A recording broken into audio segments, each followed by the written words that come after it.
என்ன போட்டோ இது? என்ன போட்டோ? கீழே போஸ்ட் கொடுத்துருக்காருல்ல, அவர் தான் எடப்பாடி பழனிசாமி அவர்கள். இதை நான் காட்டக்கூடாதுன்னு வச்சிருந்தேன். இப்ப நேர்லாம் எல்லாரும் கேட்க ஆரம்பிச்சிட்டாங்க. இந்த எடப்பாடி பழனிசாமி அவரோட கூட இருக்கக்கூடிய தெரியலையா? ஒண்ணும் இல்லையா, ஜெயலலிதா அம்மா இறந்தோன்னே திரு எடப்பாடி பழனிசாமி அவர்களுடைய அவருடைய அடி கூட்டத்தையும் இந்த தேர்தலோட வீட்டுக்கு அனுப்ப வேண்டிய தேர்தல் வர்ற தேர்தல். இதை செஞ்சு காட்டுவோமா? நம்முடைய தலைவர் சொன்ன மாதிரி தமிழ்நாட்டை எப்படியாவது எடப்பாடி பழனிசாமிங்கிற அந்த ரிமோட் கண்ட்ரோல் மூலமாக டெல்லியிலிருந்து கண்ட்ரோல் பண்ணணும்னு நினைக்கிறாங்க. அந்த ரிமோட் கண்ட்ரோலை உருவி விட்டு ஃபியூஸை பிடுங்கி விட்டுறணும். பண்ணுவோமா?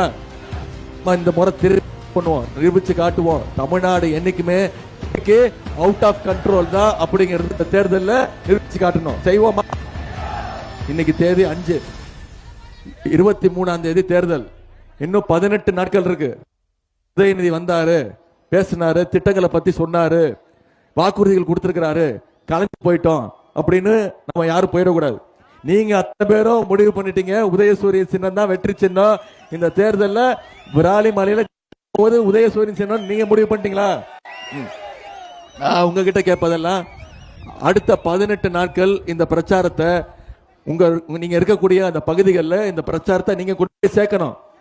ஒவ்வொரு பகுதியா போகணும், ஒவ்வொரு தெருவா போகணும், ஒவ்வொரு வீடா போங்க, ஒவ்வொரு வாக்காளரையும் சந்திங்க.